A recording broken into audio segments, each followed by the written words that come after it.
Hi guys, thank you. It looks okay. Okay. Yeah, and no shoes. Nice shoes, that would be no shoes. Well, Vangie, Gordon, Eric, thank you for joining me today. And thank you everybody who was able to tune into Zoom. For those of you in Facebook Live, well, we're not live, but you get to watch it on YouTube in about an hour and a half. That's right. So That'll be right. yeah, well, happy Wednesday, guys. And Eric, thank you for joining us as well. My pleasure. Thank you for having me. So for those of you who don't actually recognize these cats right away, that's, well, it's my upper right-hand corner, Eric Marienthal, saxophonist extraordinaire. We have Gordon Goodwin with Gordon Goodwin's Big Fat Band, and Vangie Gunn. Well, they're all with Gordon Goodwin's Big Fat Band, Little Fat Band, and many other projects as well. So, hey guys, what have you been up to? Our air conditioning broke last week. Yeah. That was a fun 4 days. During the heat wave? 100 degrees. I guess Wow. Eric doesn't have quite that same issue living close to the beach as he does. Sorry. He's like, yeah, I know. I had to open a window like a little further to get the breeze.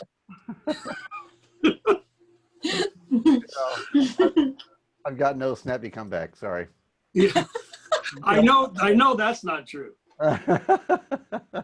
None that I'm going to say right now. I can tell you that. Yeah. Maybe after a couple of glasses of Yeah. Hey, exactly. An hour from now, the vine, then you'll be. the filter might be off. Well, and Gordon, I saw you announce on Facebook today you're doing another round of the band with the kids. Yeah, we are. I just finished about 3 months with 2 bands that were remote, all online, and we had kids from all over the world in these bands. You know, kids from Japan and Australia and the UK and all of the United States, which is an interesting thing about making music online because you're not limited by geography anymore. So it was a challenge in some regards to figure out how to communicate and play together and interact as we would if we were in the same room. But it was really rewarding, and the final concert for those it's going to be on YouTube. So we've been working on these songs, and the kids are recording their parts, shooting videos, mix and edit together, and then have a big premiere online. So that's also kind of in a lot of ways, provides new opportunities because grandma from Kansas can be there and watch it. Yeah. You know, as opposed to if it's just in the band room or in the gymnasium, if we have a spring concert, it's a little less chance for everybody. So, yeah, we're about to go into the next phase of that, and it's exciting. Okay, because I saw the one video that was Garaje Gato, right? Mm-hmm. Yeah, right. So these bands are going to do more songs and have a concert like 4 or 5 more songs in each band, and it's been, as I say, it's been exciting, and it's been for me since all the gigs went away, all of them, all the live gigs, all of the much of my writing gigs, although a few other things have come in, but really the environment that you see us in, and you see Eric in his studio, that's pretty much a necessity in order to be in the music business, especially now. Right. And it was kind of a funny small world situation for me because last time we had you on here, it was about 5 months ago. You were just getting ready to start that class with the kids band. That's right. Yeah. And I called some friends of mine, and their daughter is a junior starting her senior year of high school. And I said, hey, you should have Gracie check this out. And then before you shared the video, or before I saw you share the video, Gracie's dad shared the video. So our family friend, the Westergaards, their daughter Gracie is one of your trombone players. Oh, Gracie, yeah, she's the trombone player. Yeah, I love Gracie. Great. Oh, I didn't realize that. Well, how about that? The world is definitely amazingly small sometimes. Exactly. We could, if we want, related to that, we could tell the story now about how I actually started Eric Marienthal's, career path. Here we go. How long did it? Let's see. It was like 3 or 4 minutes. Yeah. Eric was a high school kid, and I was in college, and he reminded me of this story because I'd kind of forgotten because all my brain cells are dying. But he auditioned to be in an all-state honor band, and I was one of the guys auditioning the saxophone section. And Eric came in, and I was all it took was like a $10 bill on the table, and I loved him. I thought he was fantastic. Only $10? Yeah, well, it was the 70s. Well, $10 went a lot farther back then, so. Yeah. You know, Oh, okay. it was like, giving them 50. But I guess that was the first time we met. Is that right? Yeah, I think so. Yeah, had to have been. There wasn't a whole lot, going on before that. But right, it was. And then, we play in different situations. We, including a band that we both sort of had mutual connection with at Disneyland, and then on from there. Yeah. Well, that's just interesting. Disneyland, Eric? I'm sorry. What's that, Eddie? Which band at Disneyland was that, Eric? It was the Disneyland band. Okay. I've gone to therapy for years to get over the fact that I can now publicly say that I was a member of the Disneyland band. Actually, that's not. That was fun though. I wasn't a regular like you, but I subbed a lot. I was there a lot. We had a great time. To say. No, I say that in jest. It was actually really, really fun, and not to mention the fact that it was a steady gig year round, 5 days a week, and we could sub out when we wanted to, play our gigs at night if we wanted to, and the leader back then was a great guy and a real music fan, and the quality of the band, because of the quality of the gig, was really high. In fact, a lot of the players in the Big Fat Band were either permanent members or certainly subs, like Wayne Bergeron, Sal Lozano, Andy Martin. I mean, a lot of the guys were, in and out, and we definitely had a lot of fun. It was a really great training ground for a young musician, without a doubt. Well, and all the stories. Not only that, but just the opportunity to inspire kids. I mean, we figured this out. We put 2 and 2 together last time when Gordon and Vangie were on here. I play saxophone still today because we were down in Disneyland in 1978.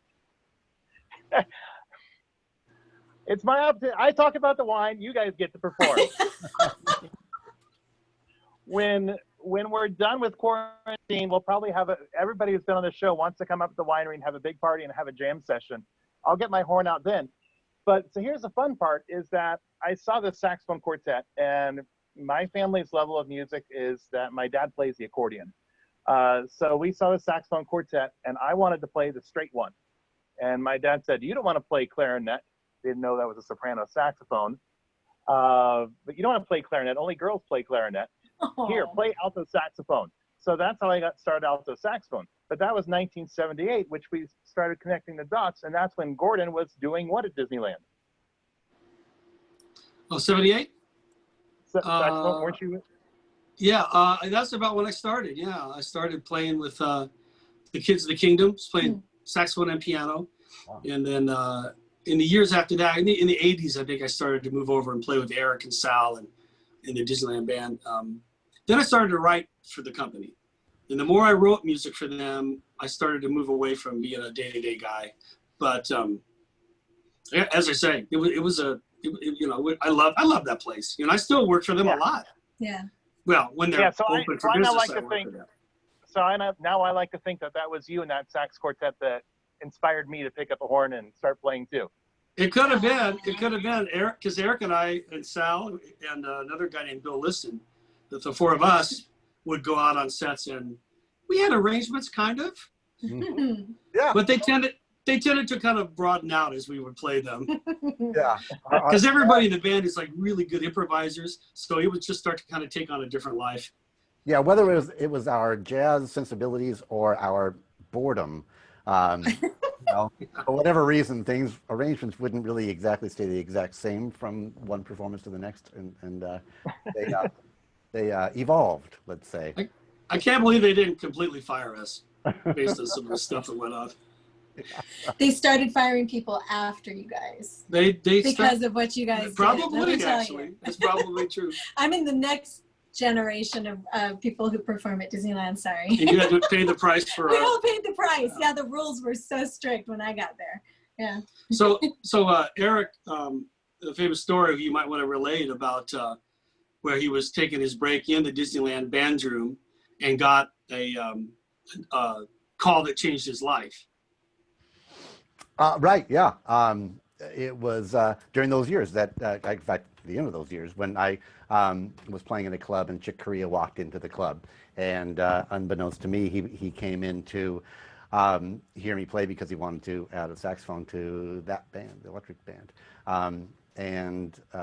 So in fact, we just did a master class together about a week ago. We shared the story, and it was fun actually to talk to him about his take on the whole thing. It was really interesting. But anyway, he came, listened to me play, sat in with us even, and the next day he calls. What he actually did, this is in the 80s, so there was no cell phones, right? So he called my house, and my wife answered, and he asked if I was there, and jokingly, I've never forgiven my wife for saying to Chick Corea when he called and asked that question. She said, "No, Chick, he's not here. He plays in the Disneyland band. Here's the number." And he called the band room, and we happened to be on break in the band room, and phone rings, and the tuba player answers the phone and said, "This for you." And as I'm walking to the phone, I asked who it was, and he said it was Chick Corea. And at that moment, all the conversation stopped instantly in the band room. They all were like, what's going on, what's going on? And he offered me the gig, and we talked for a little bit, and pretty amazing. So by the end of the conversation, I hung up the phone, and everybody's just, what did he say? And I looked at everybody, half jokingly, well, jokingly, I looked at everybody and I said, "I quit." I quit. That's great. That's awesome. That's a good story. Thank you. Yeah. And I did. Well, did you take a leave of absence? Yeah, truth be told, I was afraid to quit that gig because we had full benefits, not to mention them, a year-round paycheck, and so the director actually let me take a year off, and I had a sub. I didn't know if I was going to, I may have done the first tour, the first, record, and Chick may not have liked me, but a year in, it was clear that I was going to stay in the band, and so the director called me and said, we should probably make a decision here because your sub, is, kind of being awfully cool about this, and he's not accruing any, any time towards his benefit. So, Yeah. Yes or no, pal? Well, hey, how about we? Go ahead. I was just saying, right then you committed to a life in airplanes and waiting rooms, and buses, Mm-hmm. Hotels. Yeah, hotels. Yeah. no doubt about it, but good payoff, that's for sure. I think it probably was a pretty good call. Well, hey, Gordon and Andrew, you guys want to kick us off? It's got to be very hot where you're standing, dude. I'm in a little bit of sun, yeah. Yeah.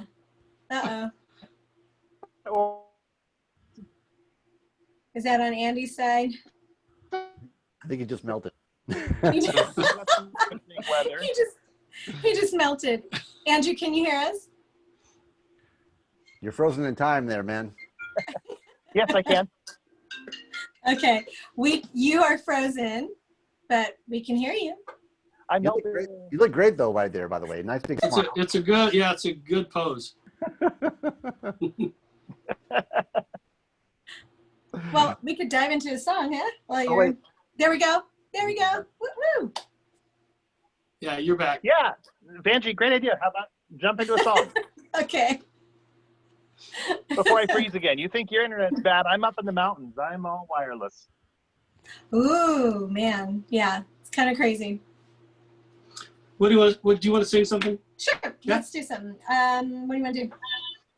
How about the song we rehearsed? Hey, what is that, huh? Yep, we're going to do good old Gershwin tune that we put on this album. Oh, yeah? Everybody, if you, I'm trying to get it to not shine. There we go. If you are unaware of the Gordian Knot, it is our new album that was released, gosh, now coming around to a year ago. But we have CDs and vinyl. Oh yeah, baby, look at this. It's a 2-record thing. And Gordon graciously let me sing on it. So we're going to do this song. I love it. Every time I get to sing it, it's a pure joy. It's called Summertime. Oh, yeah. Summertime.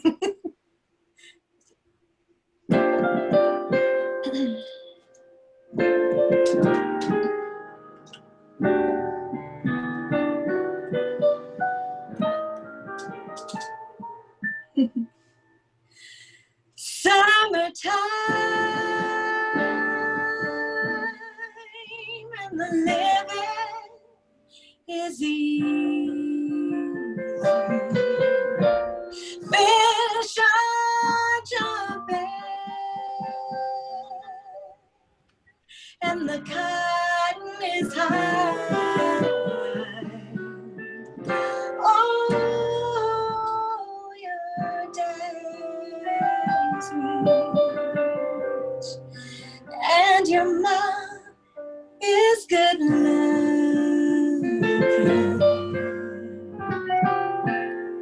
So hush, little baby, don't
you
job.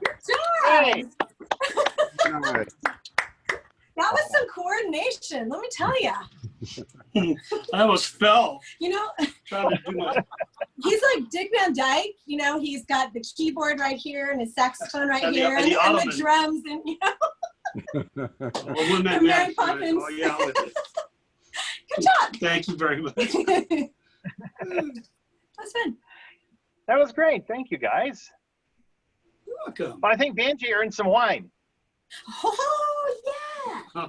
Okay, Wow. here we go, Eric. And All right. Andy. Yeah. The Sauvignon Blanc. Yeah. Sauvignon Blanc. All right. 2019 Sauvignon Blanc. Yes. So this is the only wine that I make that we don't grow the grapes here ourselves. We get this from a family friend down in Sonoma County. Actually, I'm heading out to that vineyard tomorrow to walk through it and taste through things, and possibly we might start picking that as early as Sunday. Wow. Wow. I guess the harvest is coming around, isn't it? It is close. I actually, you were talking about how you don't have shoes on. I am ready to take mine off because my socks are drenching wet. I've been pressure washing all my equipment today. Oh man. Oh yeah, you needed me to come up there and help you pressure wash everything, don't you? Is there a skill set you have? All right, cheers. Shall we pretend? Cheers. Yeah. Well, and you know, this is the wine that, you know, you're talking about no gigs. This is the wine that cries out to be out at the, you know, our low slung chairs out in the lawn at a jazz festival. Ooh, yeah. That's good. Yeah. And remember, Andy, this is the only gig that I go against my rule of no drinking when I sing. So I take little sips, and then when we're done, I drink the rest of it. Yeah. I know. I hear what you mean. I'm going against my rule of never drinking before 4 p.m. So, so Well, it you is know. 3:30. We're close. Yeah, you're pretty close. Yeah. You've cut it closer than that in the past. Oh man, but your wines, Andy, are incredible. Yeah, they're wonderful. I think I told Thank him after the last one of these that we did, when you sent us some wines, I said, getting your wines is like Christmas because it's fun to receive them, but they're so phenomenal. So everybody out there, order. They're so good. And then you were so awesome, you joined our wine club too. I did. Did you know that? I'm not surprised. It's not a surprising, not a surprising decision. Yeah, so we're about 6 weeks away from our October shipment going out. So you'll be getting another Christmas package. Woo! All right, that's perfect for the fall. yeah, this is delicious. I mean, there's no bite. Right. Even, you know, a lot of, you know, I mean, I'm not a wine critic, so I can't come up with my cool wine critic, you know, comparisons and draws, but it's very, very, very good. How's that? Yeah. Well, how about, It's for really, those of you- really good. Really good. for those of you watching who don't have the pleasure of having it in a glass in front of you right now, I like to say a lot of vibrant tropicals, a lot of citrus fruit to it. Yes. Yeah. Yeah, really smooth, like you said, Eric. There's not a bite. Yeah. No, to it's it. wonderful going down. Mm-hmm. Look, you know, I can feel it going down. Like,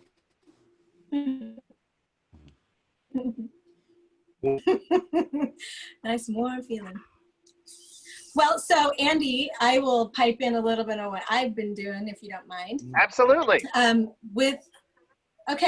With the quarantine, of course, things have shut down in terms of live gigs and sessions. However, we session singers, and Eric, like, and all of us are finding ways. So in June, I got called to become part of a virtual choir. There were 30 singers, and we sang on, I don't know if I'm allowed to say. It's a video game. it's a very, Let's very put it that popular way. video game. Yes, Yeah. because it hasn't been released quite yet, but it's extremely popular. And so they sent us our tracks. We had 8 cues, I believe, and we had to sing in another language, a really difficult one, not any of the romantic languages. Yeah. And also, I had surgery about 4 days before this. So the beauty of a remote at-home session is I was kind of beat up and banged up, but I still went and stood by the microphone and I could sing and get it done. Didn't have to worry about how I looked, which, by the way, thanks for this gig today. This is the first time I've put on a full face of makeup in like me too. 2 months. So, but anyway, so I got to do that. And then tomorrow I'm singing a lead. Again, I can't tell you, but it's for a Netflix movie. And so things are happening, but it's all remotely right now. She's the singing voice of a famous celebrity actress. Yeah. And but we can't say her name, although we can say the word "sock it to me." Might get you in the neighborhood anyway. But and then other than that, we've been doing these kind of live things, and I'm doing a lot of online voice teaching or voice lessons. But we are so excited because Little Fat Band has 2 gigs coming up, live, socially distanced gigs. So before we're done, we got to talk about those whenever. Absolutely, because I know of one, and I didn't know you guys had a second one lined up. So literally just today, yeah. Awesome. Yeah. But as far as a home recording, Eric you've been doing that a lot, even pre-COVID, right? Right. Yeah. This is we built this room. Our house is on that side of our over there in our backyard, and this is the back of our backyard. And right, this has been my recording studio and practice room and office for about 7 or 8 years now. So That's great. yeah. So I've always been a touring musician. I counted the number of days each year I do, and the number of days I was on the road in 2019 was over 200. So it's always been kind of a place where I'm doing a project. I'm getting ready to do a project when I get home, or trying to finish a project before I leave. And so now, obviously, I'm not coming home from anywhere and not leaving to go anywhere. So all my work is right here. But it's, I'm very, very fortunate in that I have this space, and I have some things to do while I'm here. Well, one of the things you're doing is Eric's got a new record just about to drop. That's right. Yeah. Thank you, Gordon. Yeah. September 11th, I did a record with the legendary trumpet player named Randy Brecker. And so the record is called Double Dealin'. And yeah, we're very, very excited about this record. When did you record that? Was that done before the shutdown and everything? Well, half before and half after. We had planned to do some live sessions together in New York, where Randy lives, and where John Petitucci, who played bass, lives. And so half of us are out here, and half who participated in the record are out there. And so, needless to say, things, plans changed, and so we did the entire record remotely. But it worked out well, and it's an interesting process to record that way. It's not an uncommon way, certainly. It's a very extremely common way to record, but it was nice. It gave us, the release date of the record was pushed back, which at first was, I took it as a bummer, but actually in hindsight, it was nice because it gave us more time to work on it and change a few things. Sure. Right. So, what's the name of the record again? it's called Double Dealin'. Double Dealin'. Okay. And what's on the cover? Well, it's we went back and forth. Funny because every time we would have like every time I show the cover to somebody and or the comparison to different ideas, people would say, well, yeah, but very few people actually look at the cover anymore, of a record. And I said, yeah, but those few people, to those people, we want to have a cover. It matters. Right. But the thing is, so a vinyl record, the cover is a significant thing. Oh, yeah. Wow. But no, the fact that we put me on there is notwithstanding. It is, the artwork on this is, and if you remember when we were younger and we would go to Tower Records every weekend and buy a stack of records, and we'd go home and just absorb every word. And that's why with this record, the inner flat, we have tons of, track notes and all the information about what the music is here for all the geeky guys that really want to know that stuff. So, covers and titles are tricky. Right. If you get them right, they really do make a difference. I think. Yeah, and for people who come, you know, to the live concerts, I mean, half the reason we do live concerts, obviously, more than half the reason, is to promote our latest record, you know, and so to have vinyl like that, or a CD even, something to hold and to write in and to look at and to just exchange after a gig as you know, a reason to get together with the people who came to your gig, or for them to, you know, hang with musicians. It's still viable, and it's fun, and exactly, I worked in a lot of record stores back in the day, and to be able to hold something and read it right there. You see it all digitally, but to have it there held in your hand, and you know, it's I don't know if it's nostalgic or not, but you know, I find it a lot of fun. Well, that cover art does, even in the digital age, that cover art does jump around in all new ways, because when I'm working out in the crush pad, I'm streaming Spotify. And Right. because it's a unified account to my phone, therefore to my watch, if I look to see what time it is on my watch, I see the cover of whatever album is playing right now.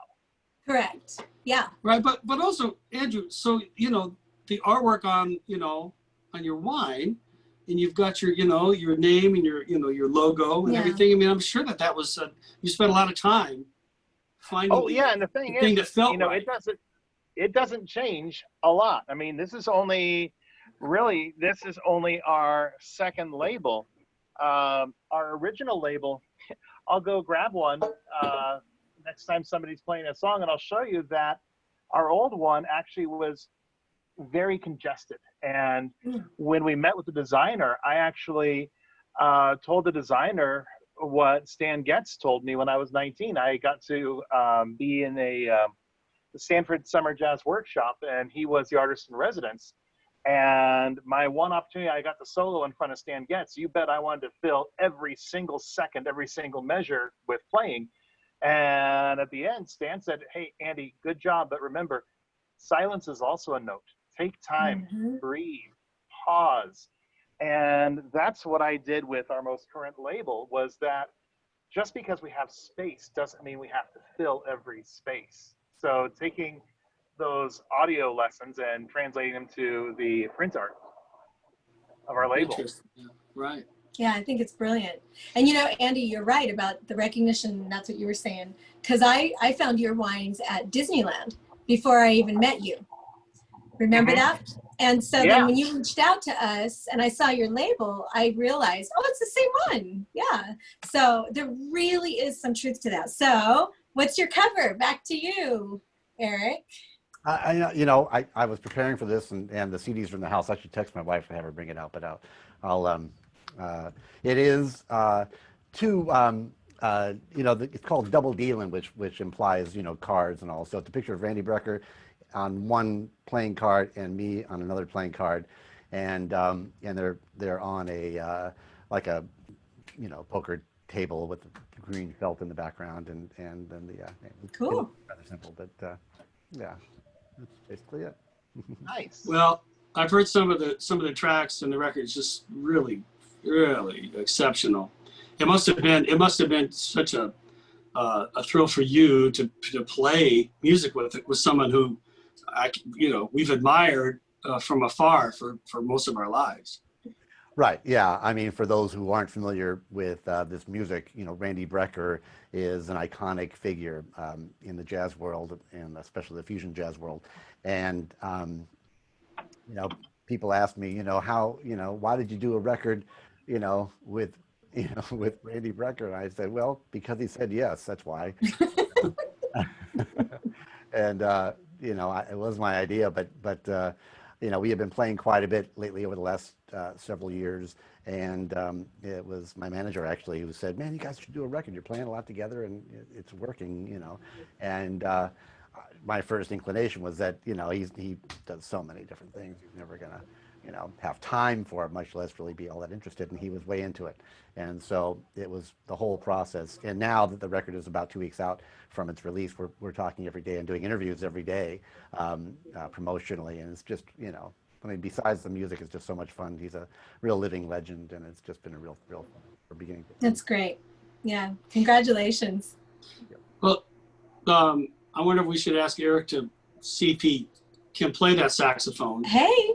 I mean, I don't know, man. Thank you, Gordon. I was about to ask. He's drinking. He's done. Yeah. Yeah, let's see what we got here. I can play to a quick track, I suppose. Hopefully this is all gonna sound okay. But here's a track, not from the new record, but one that's an old Les McCann tune that I recorded on a record a few records back. This is called Compared to What.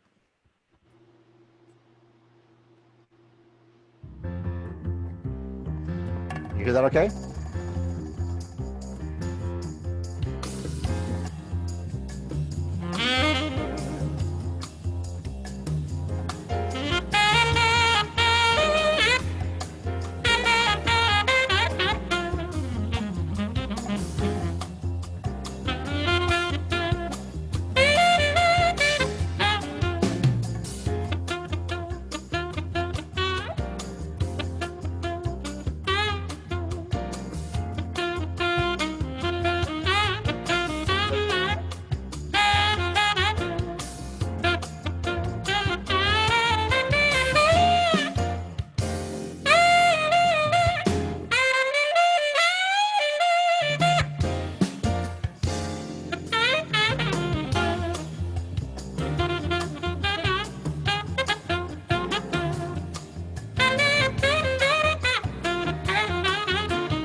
Yes.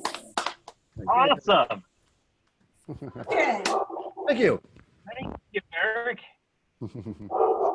you know what's interesting What? is that the last thing that he played before the last cutoff, that lick, he played that very lick in 1972 when we auditioned for that band. Yeah. Same lick.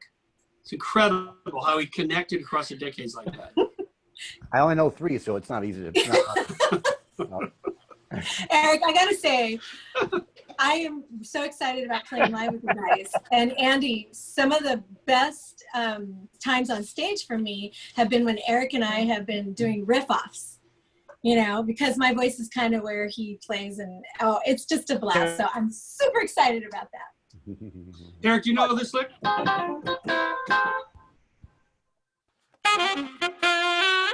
You know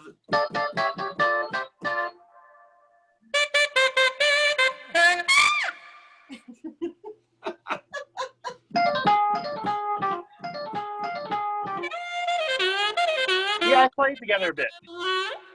Oh boy. I'm afraid the internet doesn't quite allow that. To,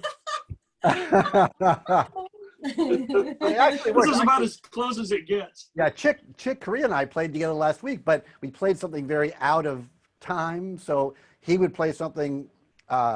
We actually played a tune that we recorded on the band's record called Inside Out, and it was a duet.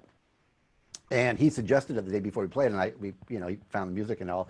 But it reminded me of that year. This was like 1992 or something, and it was great. Not only obviously to get to play a duet with one of the great jazz musicians of all time, but when that record came out, we toured. With every record, we toured a ton for about it was an 18-month cycle. And, so we do a lot of tours all over the world for, until the next record. And every time there was an opportunity to do something promotionally on TV, especially here in the US, the manager said, well, you guys should do the duet, because sometimes it was like it was either, he and I playing piano and saxophone. I just walk into the studio with my horn, the piano was already there. It was a no-brainer. Or set up the entire electric band, which was, at that time, literally two semis, semi trucks of gear. This is the old jazz days. Right. So it was clear what they would choose. So, the other guys in the band were, getting awfully jealous because I got to do all the promo TV stuff with Chick, and they were sitting in their hotel room. That's cool.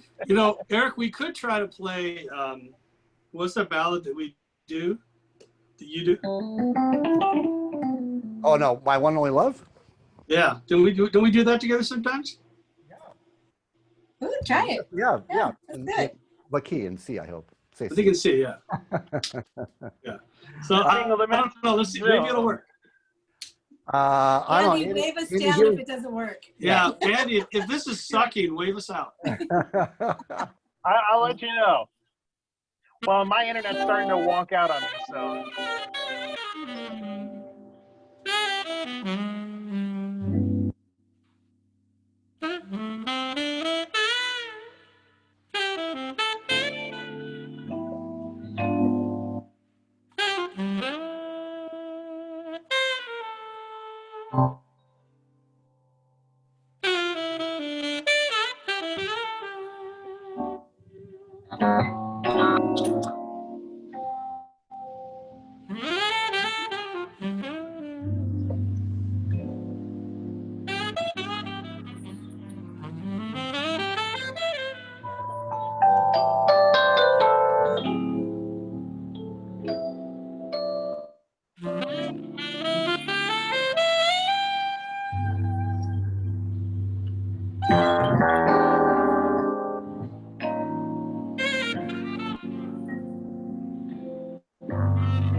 Hey, we did it. Oh my That, goodness. that, We kind of did it. Kind of. Gordon, I can't think of a better song to be played in that style. As kind of, I hate to say call and response, but just listening to each other and filling in between that worked out great. It was amazing. It kind of did. Kind of worked It well. was really, really great, you guys. Yeah. But you know what? It's gone forever now. We'll just do it another way next time. Actually, it's not gone forever. It was just recorded. So It was recorded, and I'm going to figure out how to stream this live later. It'll be a Okay. previously recorded live. Yes, there you go. okay, That works. redefining. Well, hey, Eric, I've got good news for you. Yeah. It is 3:59. Oh man. All right. Does that mean it's time for another glass? Wow. Look at that. Look at And that this is the one that bottle. Look at I love. that. Wow. What are you pouring over there? Dedication. 2014 dedication. Oh. So, Sorry. Were we supposed to me. save some for this hour? Oh, I'm sorry. It was really great.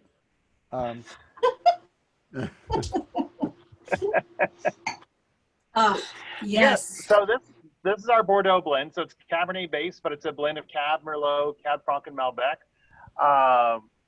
You know, I, as a winemaker, really try to speak to our terroir and speak to varietal. If I'm labeling it as a Cabernet, I want it to be reminiscent of Cabernet. So when creating the blend, I'm free to the shackles of varietal and instead get to work with all the varietals to combine and create the most supple, layered palette I can. This is one of my favorite wines of yours. It is so smooth, but full of just taste. It pops in your mouth. Mm-hmm. And then it's smooth as it's going down. Yeah, it's amazing. And tell me if I'm right. I'm tasting some mocha. And definitely. Yeah, mocha, some black fruit, blackberry, Yes. black cherry. Yes, I was just about to say the black fruit. Black cherry. So yeah, it's amazing. Yeah. Oh, very, very berry, very. Welcome to Eric Marienthal's Winery Corner. It's very, very, very good. This wine. How many varies is he going to give this wine? Man, Very. so fantastic. Oh my God. I think we have a new YouTube show, Eric. Yeah. Eric, do you like this wine? Only very. Eric's very good, very, very, very good wine show. Yeah. Oh, that's fantastic. You know, Eric, if you actually did that show, people would probably actually really like it. This wine, yeah, it's pretty good. Pretty good. They have to use very. No, that's beautiful. It's very, very, very smooth, very fruity and just full. You know, full without being Sometimes reds kind of blow me over a little bit. And this is just so nice. It's not light, it's not heavy. It's just really, Yeah, right.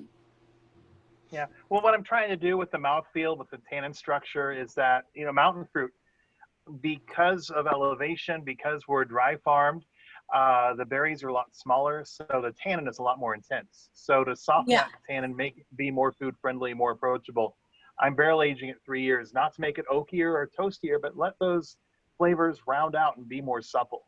So it's, we take our time. So this 14 is actually a brand new release for us. A lot of wineries are trying to push their 17s or, God forbid, their 18s. Yeah. 14 isn't even out in most of the country right now. Wow. Good to know. Yeah. Just slowly release it. Mm-hmm. Well, it's well worth the wait. Yeah, it's beautiful wine. Well, thank you. And How many acres there? Andy, how many acres do you have there?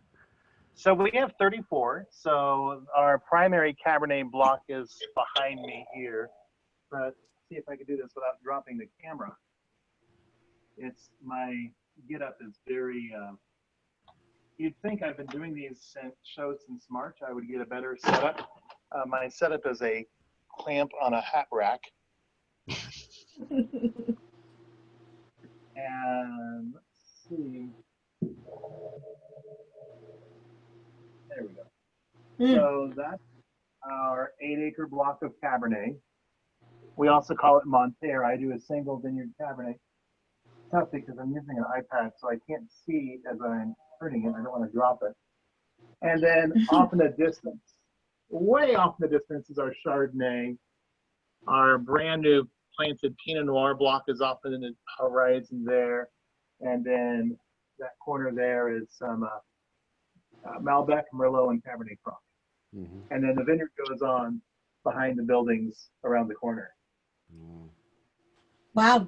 So Andrew, I do have to ask. I don't really see any smoke in the background there. Oh yeah. But are you guys in any jeopardy at all? In terms of fire, we're okay so far. The big concern for us right now is the potential for smoke taint. When the vines are surrounded by so much smoke, there's a organic compound that can be absorbed by the leaves, and it will actually glyphosate. It will add it on to sugar molecules, and so you can't smell it in the fruit. But as we start to ferment the wine, it releases it off the sugar molecule, and now it's in the wine. And the best way to describe the aroma you get from that molecule is wet ashtray. Right. Okay. It's not pleasant, and probably not what you'd be shooting for. No. And the other problem is if you put that wine down into perfectly good brand new oak barrels at $1,200 a pop, that compound will permeate into the barrel, and any other wine you ever put in that barrel is still going to have that wet ashtray. So, oh my goodness. And so the top lab to do this analysis, to determine if you have it, is typically the 2-day turnaround, but they're backlogged, so they have about 7 days worth of work before they can even get your samples. So I'm actually going to go around the vineyard and pick 40 pounds here, pick 40 pounds there, and do a bunch of small 5-gallon test fermentations so that I can see what it's like after fermentation, even though the fruit's not ready for another week or two. Sure. So that way, if I start smelling something bad, well, the bad news is it's not going to get any better. The good news is at least I don't destroy any barrels with it. And we call our crop insurance adjuster, but I like to believe everything is going to be okay. Yeah. Yes. Yeah, the alarming thing for wineries must be that, California fire seasons are not, it's a yearly challenge for us. Oh, So, it's when this all started a little over a week ago, it was like, oh, not again.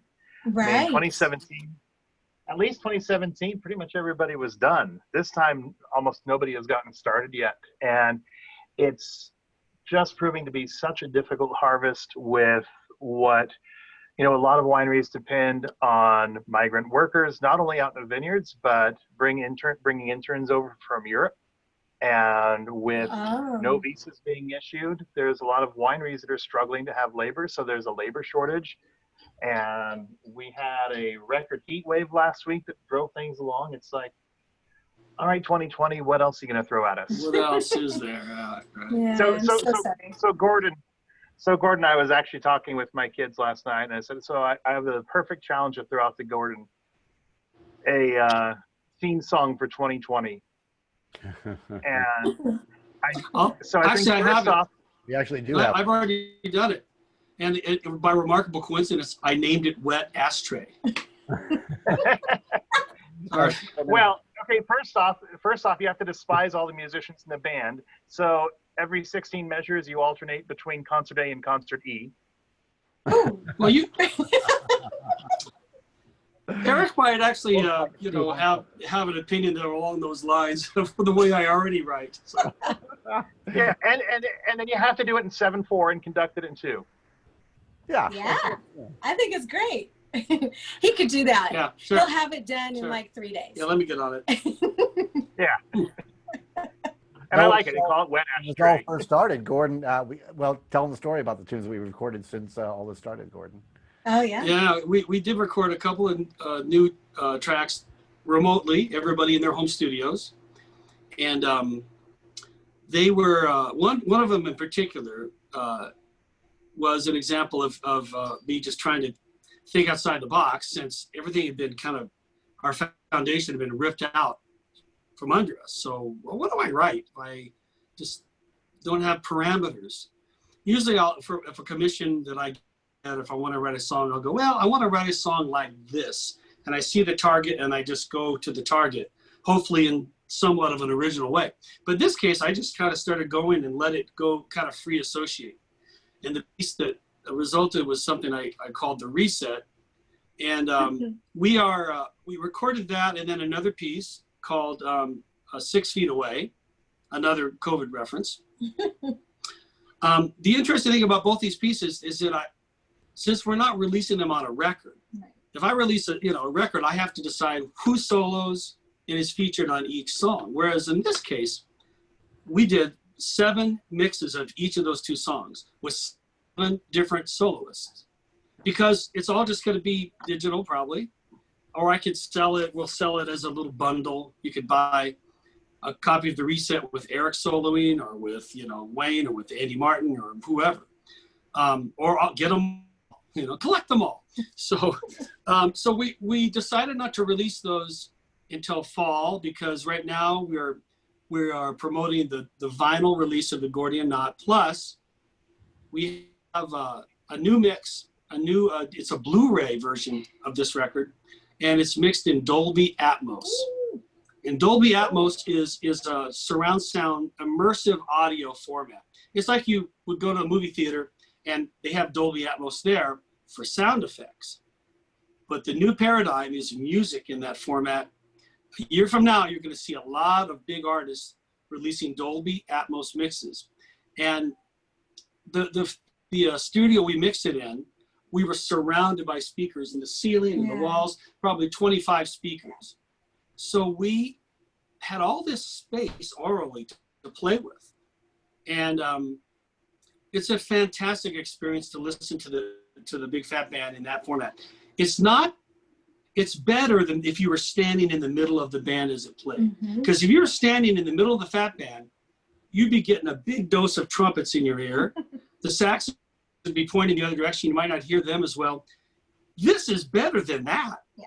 This is a tremendous experience. And the good thing about it, it's an algorithm they have that intuits how many speakers your system has. So if you've got 10 speakers, it will replicate our mix for those 10 speakers. If you've got 5, if you've got 3, if you've got 2, or if you're listening on a phone, on earpods, it replicates this immersive audio experience on this phone.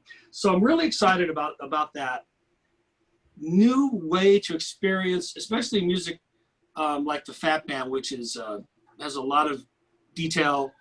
But when you listen to it, I can hear Eric.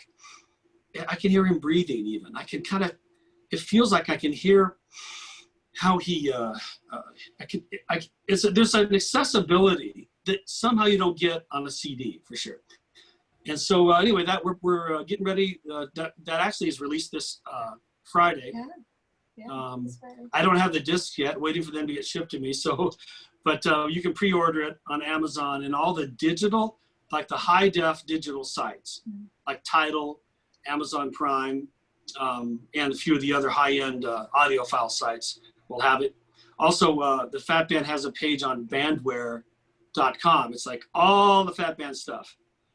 The vinyl version, the CD version, the Blu-ray, posters, hats, T-shirts, the whole shit matches on bandware. So that's been taking up a lot of time as we've been kind of getting that together, promoting it, getting it ready for release, and just in time for Grammys this year. So with any luck, we might be able to pull down a couple of nominations for the Gordian Knot, and then use those nominations to do another record. Mm-hmm. Use the publicity you get from having that to be able to do it again. Yeah. And that's kind of what we want to do. That's great. That's exciting.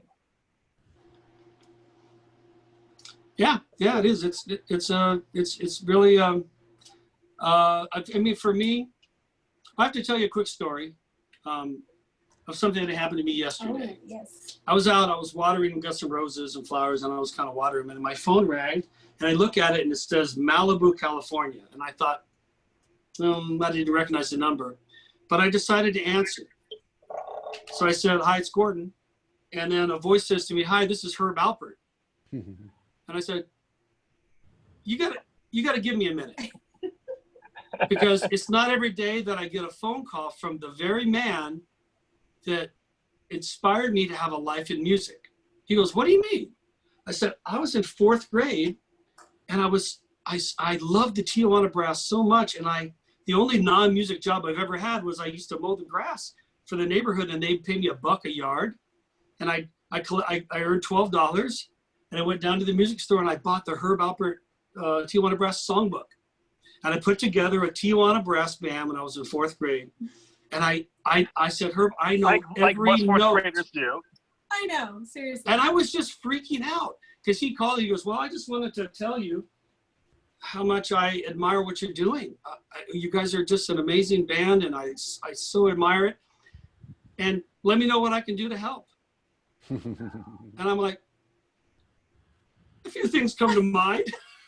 Like, okay. So the thing that's amazing to me about that, to go back to that kid in 4th grade and say, this man that changed your life, he's going to call you in about half a century, and he's going to tell you, he gives him appreciation. And Eric Marienthal, who we all knew the Brecker brothers, and admired them. And now he's making records with Randy Brecker.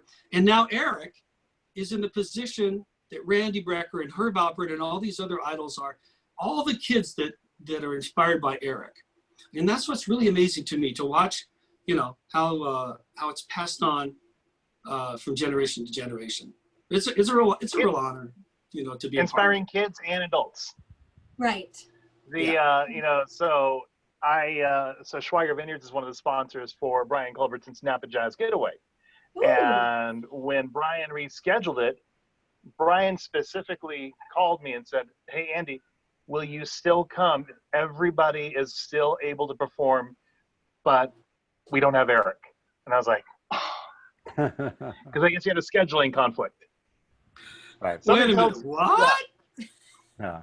Although now it's been rescheduled again, when I can make the new date. So, Is it back the next spring now? Yeah. Yeah. So we hope, fingers crossed. Yeah. Yes. We'll all get to have live music again someday soon. Yeah. Yeah. Well, so for us, which it's oxygen. It's no less than that. Oh yeah. For us to be able to play together is, it's just what I don't know how. It's been a part of my life since I was a little kid. Me too. To not have it for 5 months now, whatever it's been. It's been rough. It's really it's been impactful. Well, even though I don't do it professionally, I'm always ready. In fact, even when I was in high school and we'd go see Sting perform, I always kept a sax in the trunk just in case Branford got ill right before the show, and Sting came out on stage and said, You never know. "Hey, anywhere in the arena is there a sax player?" There you go.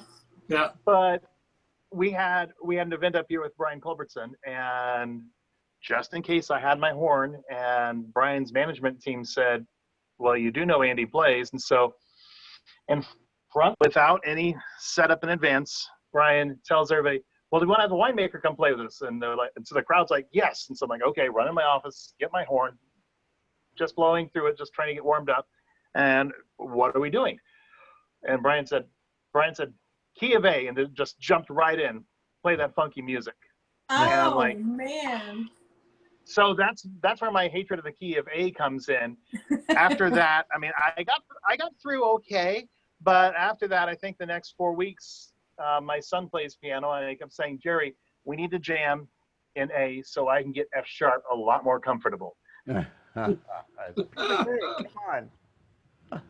So, That's a great story. Well, hey, guys, thank you for taking the time on your Wednesday to join me. And I'm so sorry it didn't work out for us to live stream this, but we will get this out there so we can get more eyeballs on it and ears. Do you, one of you want to play us out? Can you play us out? Well, we have a little tune we could do. It's Awesome. I'm not sure how I don't think we'll be able to do it together, but I'll cover Eric's try. part. We can try. Play along if you want, Eric. Okay. This is a tune written by Dizzy Gillespie and Awesome. updated by Shaka Khan, and we're got our own version featuring Vangie. This is A Night in Tunisia. Awesome. Well, Gordon, Vangie, Eric, thank you for joining me today. A pleasure seeing you, and hope to see you again soon when this is all better and we can listen live. Let's do it. Thanks, Yeah. thanks, Andy. Thank you, Andy. Thank you, guys. Wine, too. Eric, play along if you want. Yeah. Okay.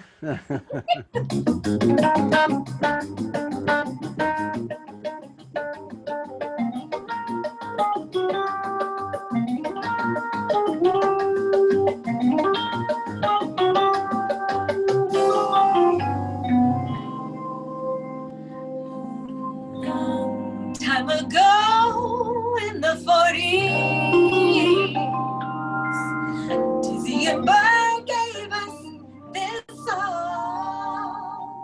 They called it A Night in Tunisia, and the melody still lingers on.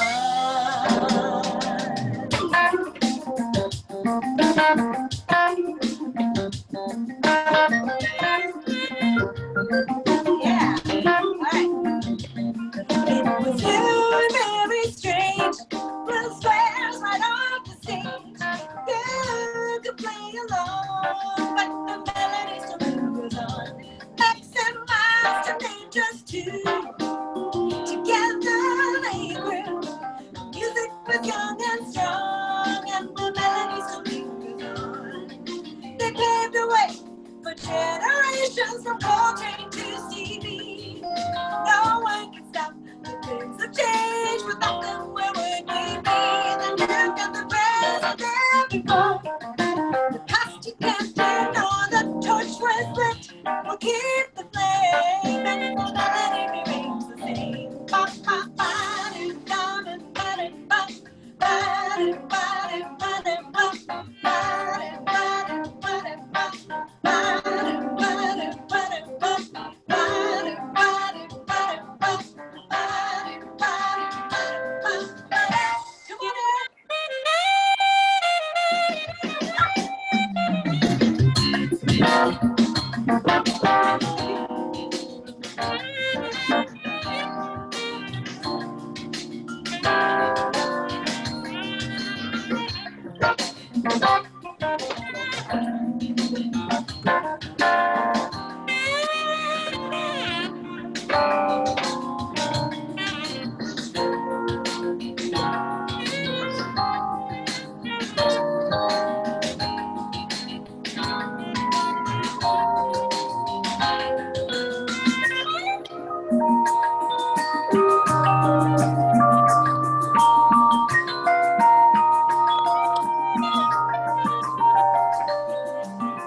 That actually worked well back and forth.